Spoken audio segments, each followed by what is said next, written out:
hold the line.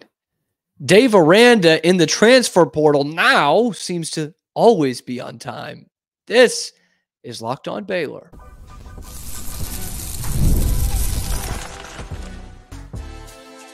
You are Locked On Baylor, your daily podcast on the Baylor Bears. Part of the Locked On Podcast Network, your team every day. Welcome to another episode of Locked On Baylor. I am your host, Cam Stewart of ESPN Central Texas. Happy hump day to you. We're almost towards the end of the week. I know, man, the allergies, the headaches, it's getting to me too. Would love to get to the weekend here. But we do want to update you. And thank you for making it your first listen today and every day. Of course, the Bears bolstering that offensive line. I've been saying it, and you all have been making sure I didn't forget either, that the offensive line is really the key part that the Bears needed to attack in the transfer portal, and they've got another offensive lineman coming through. Also, a lot of news for far off down the line, and the Bears on the basketball court are going to play in one of the premier preseason tournaments in the entire country in 2025, and that same year, we will renew a Southwest Conference rivalry on the football field, and it is going to be a ton of fun. But first, we're going to start with the Bears adding another offensive lineman to the fray. And again, we talked about that was the worst unit last year. Both offensive line and defensive line needed a lot of help. And the Bears within the last week have bolstered that line further. Obviously, they got Kurt Daneker early in the cycle, the highly rated guard from Ohio. And now over the last, week and a half, they have added a couple of tackles.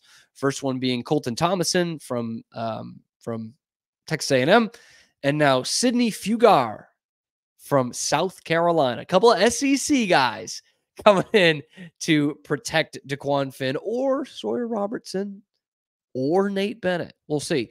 But that is the latest news is Sidney Fugar, I think it's Fugar, made that announcement on Monday night that he will be coming to the Bears late Monday night. He is coming from South Carolina, but he has had another stop in between. Western Illinois is where he started, then South Carolina, and now here to Baylor, redshirt junior. So I'm guessing 2 years of eligibility there. And we'll go through the measurables. Why not? 6'5" and 325. That's a big kid. That's a big kid coming in from just outside of Baltimore, Waldorf, Maryland. He has plenty of experience. Okay, so that is a benefit to Baylor. Now, it is weird kind of how it breaks down. It from what I could tell, it didn't seem like he was a full-time starter for South Carolina. In fact, I thought this was kind of interesting. In his bio on the South Carolina football website, they said figures to be in the mix for playing time at a tackle position this season. Has played in 20 games, 13 career starts, has played both left and right tackle. That is the one to me that stands out. I can't summon the tape here and tell you exactly how he's going to be a great offensive line fit for this team for a couple of reasons. First off, I'm not that smart. And second off, there's not really any tape. So I can't go and tell you this guy's the savior and that he is going to be the one guy who bolsters this offensive line and gets us back where we need to be as a program. I can't sit here and tell you that. But what I do like, and honestly, what I'm looking for a team that is getting these guys out of the portal after spring ball, versatility is key. And you saw it with Colton Thomason, who I also love the upside of the fact that he has 4 years of eligibility left, was a 4-star out of high school. So, he had his pick of the litter coming out of high school. So, there's a ton of talent there. But like Thomason, Fugar also can play both tackles. And that is something that you really desperately need at this point because you don't know what the talent's like. And you have a lot of guys. Your whole unit is switching from wide zone to air raid style of offense. You need versatile guys here. You need ones that you can play on either side. And I know that there are guys that Mason Miller must be thinking this guy can play interior or at tackle. or even center versus guard, which there are plenty of differences there. So that is key to me, is that these guys' versatility, because you're bringing them in after spring camp and trying to get a unit to play all together by the end of August, between May and August, without real practices for most of that time. That's a lot on their plate. Not even, let alone having to change the complete offensive system and the blocking scheme. That's a lot on the plate of the guys who are already there and the guys who are coming in as well. So knowing that there's versatility there means there's depth there is really the key to it. There are the whole season last year, you wish you had more depth at offensive line, but you didn't. And it reared its ugly head during that season. And in fact, there were depth problems at every position, I would say, for the Bears. And now you at least have guys who can play on either side of the line, some interior, some at tackle. Obviously, Fugar is a tackle, and so is Thomason, both 6'4", 6'5", 6'5", 325 for Fugar. But knowing that you can kind of plug and play these guys is a big deal, especially when you're playing fast. I'm not saying, you need to sub in your left tackle every couple of downs. That's probably not going to happen, but just having that depth at offensive line, key for a unit that struggled last year, for one that you'll probably need to find the right pieces to play together well into August, and key for an offense that's going to move this fast. So I do like that. That is the positive for me. Now, there are some drawbacks, one of which is like there isn't a lot on tape, but also he in the bio here, which I can pick up quickly, he played at Western Illinois, which is the alma mater of Pro Football Hall of Famer Rodney Harrison, who I have mentioned on the Locked On Baylor podcast an obscene amount of times. I just never thought he'd be brought up, but with the Kendrick Simpkins comparison and now having someone from Western Illinois, he's come up. So in 2022, in his redshirt freshman year there, he started all 9 games for Western Illinois, the Leathernecks. I like that. Played in FCS, Missouri Valley Conference. The Leathernecks, though, were winless in 11 contests, 0-11. That's not terrific. But he played for a winless FCS team. He did start 4 times for South Carolina in 2023. So there was legit SEC experience there, guarding or protecting Spencer Rattler. Played in 10 games, started in 4. And I think it said each of the first 3. Yeah. Yep. 2 starts at left tackle, 2 starts at right tackle. To me, that's a big deal. They do mention that he did not play in the final 2 games of 2023. Nothing about an injury. It could well be an injury, but there's nothing in his bio about that. So that might raise a red flag of why didn't he play the last 2 games? And, he went through the whole spring with South Carolina before entering the transfer portal. What was kind of going on there? But now he's with the Bears.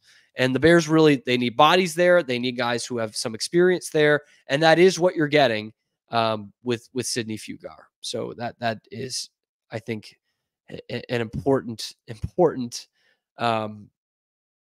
factor in all of this. By the way, he played some defense at Western Illinois too. I don't expect him to play that here, but I talk about versatility. I'd be remiss if I did not mention that he did play defense, and I'm guessing defensive line. I don't think he was playing bump and run corner at Western Illinois. So Bears, within the last week, we told them they needed offensive linemen. They listened. They add to Colton Thomason, both from the SEC, Colton Thomason from A&M, Sidney Fugar from South Carolina, and you are hopefully those guys hit the ground running, and you will see that offensive line unit start to take shape before that first game on August 31st. Passion, drive, patience, things that the offensive line will need for Baylor this year. But what brings home the winning trophy is also what keeps your ride or die alive. eBay Motors has everything you need to maintain your vehicle and level it up to peak performance. Superchargers, roof racks, exhaust kits, LED headlights, and more. Whether you're into speed, power, or style, eBay Motors has you covered. With over 122 million parts for your number one ride or die, you're always going to find exactly what you're looking for. And then there's eBay's Guaranteed Fit. So with that, your part is guaranteed to fit your ride every time or your money back. Because with eBay Motors, you're burning rubber. You're not burning cash. With all the parts you need at the prices you want, it's easy to make your car the MVP and bring home huge wins. So keep your ride or die alive at ebaymotors.com. Eligible items only, exclusions to apply, and that eBay guaranteed fit is only available to our U.S. customers. That is ebaymotors.com. Shifting to basketball, and the veil of this is some news that came out Tuesday morning, but there's a couple of different topics we're going to get into with Baylor basketball here in the segment. But the first one was John Rothstein announcing the Maui Invitational Field for the great year of 2025. So not this year, but the next November. My personal favorite of the pre-conference tournaments. I think, you're always getting the big names out there. Maui, they've got, the laid back atmosphere. It's or laid back setting, but it's in like a high school gym. Basically, it's very cool. And it's just awesome seeing, that high school gym, which they will be back at. I assume they did have to play in Honolulu, I think, this last year because of the fires. But to have some of the best teams in the country there, it's very cool. And Baylor is going. And I should have double checked this before hitting record, but I cannot remember the last time the Bears played at Maui. Like, that is something that you see the other teams in, but you don't necessarily have it for Baylor. So I don't know. I should double check on that. But they have not been to Maui in a long time, if maybe ever. So that's very exciting. And what's exciting, what comes of it are the teams that are there. So with Baylor, you're getting in 2025, NC State, Oregon, Seton Hall, UNLV, USC, Chaminade, of course, and the one I saved the best for last, because there you could have, and this is why this is important to me, even though it's a year and a half away, you could have at Maui 2025, the rematch, Baylor and Texas. Oh, wouldn't that be awesome? Wouldn't that be a great Maui Invitational championship game? Like the day after Baylor beat UT for the final time and as Big 12 foes in men's basketball, eternal scoreboard. The day after that, I was like, we have got to keep this thing alive. And I think Scott Drew had mentioned that in his post-game presser, like, we will be in talks for that, because it's great, man. I mean, I know it's not the traditional college basketball rivalry, but right now, these are the two superpowers of Texas. And Texas is bursting at the seams in terms of a basketball state. It will never be a basketball state, but the passion and the talent coming out of this state are as good as it's ever been. And, I think a lot of us thought Tech might take that mantle along with Baylor. That was going to be Tech and Baylor. And, some very optimistic people might have been saying TCU when Jamie Dixon got the call. Those seem to not be it. I like Grant McCaslin. I think he's going to do great things at Tech. TCU will go 500 in the Big 12. But even though Texas has been a disappointment, UT that is, these are the games that matter in this state. Baylor is the best. Obviously, now it's Baylor and Houston as the two big powers, but I think both fan bases will tell you those don't have the draw. Like, we don't think Houston has the draw that UT does. Houston doesn't think Baylor has the draw that UT does, and they've only been conference opponents for a year. I think those will still be the two best programs in Texas. I should say that. Those will be the two best programs in Texas, but Baylor and Texas, that's a lot of fun. Houston and Texas is a lot of fun. Texas Tech and Texas is a lot of fun. We need to get these as non-conference opponents, man. We need these guys on our schedule in December, or in this case, November, all the time. All the time. And the other thing too is where I think Baylor and Texas are really great rivals is on the recruiting trail. I mean, just the last couple of years, Trey Johnson picks Texas over Baylor, but those were the final two, like neck and neck. The year before that, it was another final two for this 5-star kid named Eve Meese, and it came down to Baylor and Texas. And it might well have come down to the fact that Chris Beard left Austin in shame, because it could well have been Yves Missi wearing burnt orange. If not for that, instead he comes to Baylor. So there's still animosity here, and there's still every reason for these two teams to be playing each other. Of course, there's some other great, programs in there. Oregon certainly looked like it was getting back to what it was under Dana Altman a couple years ago, looking towards the NCAA tournament last year. Seton Hall with Shaheen Holloway, we saw them at the Farrell Center, one of the last games, the Farrell Center this past year. And that's a program that's going to be on the rise. I think Holloway's a terrific coach. USC with Eric Musselman, that's great. NC State just went to the Final Four. I don't know how sustainable that is, but they just went to the Final Four. And how can you have a conversation about great basketball programs and not talk about the Chaminade Silver Swords? So very excited that Baylor gets to go to Maui. In fact, I love when they shared this, the combined 19 Final Fours and 5 national championships between the schools that are going, which I also find crazy if you're a college basketball nut, because obviously Baylor's got 1, USC none, NC State 2. But then you look at Oregon won the first ever national championship in 1939 and hasn't won it since. And UNLV has won one in 1990 and probably should have won it again in 91. So the college basketball nerd finds that very funny that you can see, oh, Seton Hall, that's a good program. Well, they haven't won one. Oh, Texas, they must have one. Nope, they don't. USC, obviously, no. Your national champions are Baylor, NC State, Oregon 80 years ago, and UNLV. I love that. So this is Baylor. And by the way, we do have it on here. I did think Baylor has played in 2 Maui Invitationals, 2013, which that was a Sweet 16 year, 13-14, and 1987. Shout out to new coach Melvin Hunt, I think was on that team. I might be off on that. 88, they made the tournament that year and then didn't make it again until 08. So fun to be back at Maui, but a lot has changed in the Baylor program since they have been there in the last, at that point, 12 years. Also, another thing I should have mentioned yesterday, but the soundbite wasn't terrific, so that's why I didn't do it. But on that interview that we did with Scott Drew on the Matt Mosley show, Matt had asked him, was there anything in your contract that you wanted to talk about? Because I think that is something that Matt Rhodes had brought up, that, that was something they talked about during the process. And, really just wondering if Scott had gotten a raise. By the way, he probably did, amidst the Louisville rumors.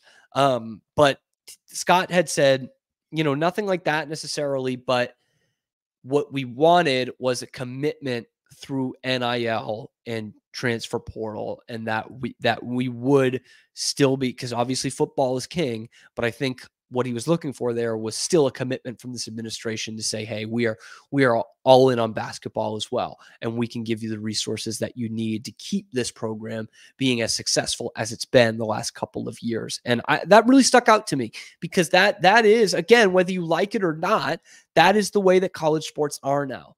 And it's refreshing, actually, for a coach to say, I don't necessarily need extra money in my salary. I've got a nice house. I've got a nice car. I'm sending my kids to college, no problem. But what I do need is a commitment from this university that we're going to stay on the cutting edge here, that we're going to continue to have the resources, give me and my staff and my players the resources to continue to compete at the highest level. And that's what Scott always talks about, just a chance to compete at the highest level. And right now, that doesn't just include facilities, that also includes a real recruiting budget, like a budget to bring in recruits.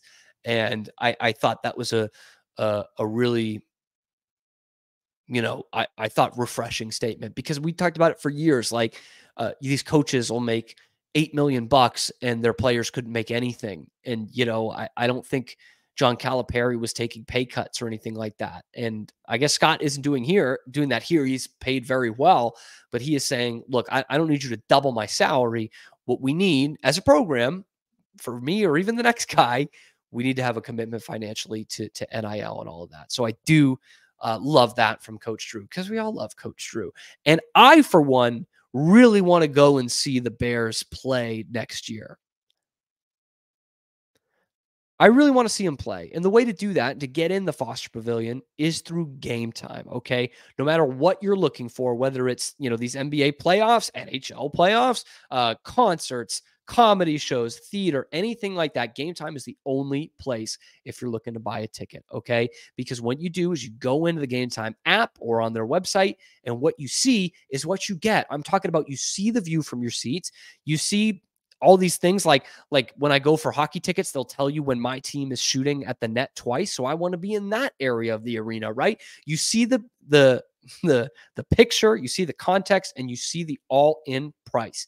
That's right, all-in pricing. So no hidden fees there. What you see is what you are paying. Okay, they've got flash deals, they've got zone deals for your particular area of the arena, and they have the lowest price guaranteed. So if you go and find another third-party ticket website and you can find a ticket in your section, in your row, that is cheaper than Gametime, and you've already bought Gametime, Gametime's going to credit you 110% of the difference. Your purchase is covered with the most flexible customer service policy in the ticketing industry. So take the guesswork out of buying NBA tickets or anything else you're buying tickets for with Gametime. Download the Gametime app, create an account, spell the code LOCKEDONCollege for $20 off your first purchase. That's Locked On College. Let's do that again. Terms do apply. Create an account, redeem the code LOCKEDONCollege. That's Locked On COLLEGE for $20 off. Download Gametime today. Last minute tickets, lowest prices guaranteed. Some more fun 2025 news, this time to the football gridiron. I know many of you opine for the days of the Southwest Conference. I do too. Honestly, enough of this four corners crap for me sometimes. I'm like, let's just do the old SWC. All Texas, plus we'll include the Hogs in there too. Obviously, a long-running conference. What do they got, 80 years out of that thing? Maybe 90, up until 1996, we get the Big 12, and it's never the same again. And now it's really not the same because we don't have UT anymore. We don't have Oklahoma, which we grew fond of having that game. We don't have A&M. It's wild. I mean, this is going to be the first time, like probably ever, that Baylor does not have UT or A&M on the roster in 2024. But they will add another Southwest Conference opponent in 2025. Yes, bring on the pride of the Atlantic Coast Conference, the SMU Mustangs. Baylor announced today that the Bears and SMU will renew their rivalry in 2025 and 2026. A little home-at-home piece. I love it. I love it. This game should not have been taken off the schedule. They haven't played since 2016. It's almost 10 years by the time that they'll get back together. Like the first game at McLean, what a great memory. Who did they play? SMU. My first Baylor football game as a student was against SMU. Like there's history here. I mean, these guys have played a bunch. And by a bunch, I mean, well, I need to get out of this ad to see. They've played a bunch. And now I need to do math. And that is 82 times. 82 times over their tenure, mostly as conference foes. And by the way, the current winning streak, a very lucky 13 in a row for the Bears, starting back in 1989. Of course, SMU was really on tough times back then. In fact, I'm more surprised to see that they must have played in 1988 and also would have lost, because this is the beginning of the death penalty for the Ponies. Baylor leads the all-time series 39-36 with 7 ties in there. And again, the 13-game winning streak. This does have a lot of history in there. I mean, I get it. It's not Baylor TCU. It's not Baylor UT. On the other side, SMU saying, well, it's not SMU TCU. It's not the biggest matchup that they've ever had, but it's one that those two should be playing. You know what I mean? Like, for as much as we say it with UT and A&M, if Baylor and SMU are both in Power 5 conferences, they should be playing each other. They should be playing each other. And that is what's going to happen. The Bears are going to go to Highland Park, University Park, whatever, University Park, not Dallas, but University Park, on September 26th, 2025, which, if you are up to date with your Baylor scheduling years in the future, you will know that first matchup could be off the back of a huge matchup the week before. I don't know if it's going to be a week before or a week after, but I believe it is the week before. Yes, it's week 1 of the season. In 2025, Baylor will host the Auburn Tigers. And boy, how interesting is that? They'll go to the Plains the next year, but they will get, how about that for you? SEC week 1 at home, and then just a short 90-minute trip up for the ACC in week 2. I am so excited that that's coming back. Obviously, SMU will then come to McLean in 2026, and then Baylor will go out to Auburn. This is, I think, good for both universities and good for the sport. And like I talk about, their last matchup was 2016. SMU had not even come close to turning the corner at that point. They thought they had come close. That would have been Chad Morris era, which they were not close.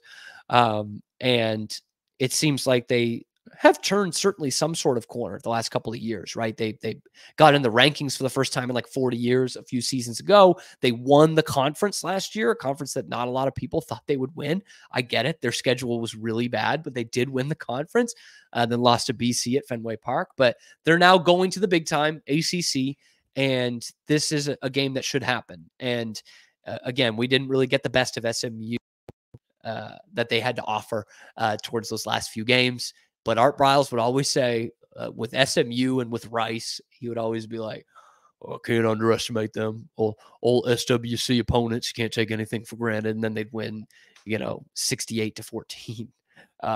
But those were fun, running up the score on SMU a little bit. But this will be big for the programs, and it will be big for recruiting, because we'll laugh, and I will continue to laugh at SMU not taking any money from the ACC for whatever 30 years or what is it, 8 years? They're just not going to take any revenue money, and the ACC might be dead by then. But the allure of power conference college football over what they were in before is going to mean that they and Baylor and TCU and Tech will be on something of a more level playing field when it comes to recruiting. And hopefully it will be the Keenan Hall Bowl, because hopefully Keenan Hall will still be on that Baylor coaching staff. But let me know if you've got some old timers in here who remember, the Grant Taft, Bobby Collins matchups, and, the Eric Dickerson and Mike Singletary. I don't think they ever actually overlapped, but those kinds of matchups, drop that down in the comments below. How excited are you to have SMU back on the schedule? Also, how are you feeling about Maui? How are you feeling about this Baylor offensive line? I think that's really big. Drop that down in the comments below. Be sure to like and subscribe. Leave a comment just to say hi. That helps the algorithm, and it helps me make some money. So I like that too. But be sure to follow along with us on Twitter at Locked On Baylor. We're posting the episodes there every day, but also, of course, on YouTube and wherever you get your podcasts. Thank you for making it your first listen today and every day. We'll see you tomorrow with some more Locked On Baylor.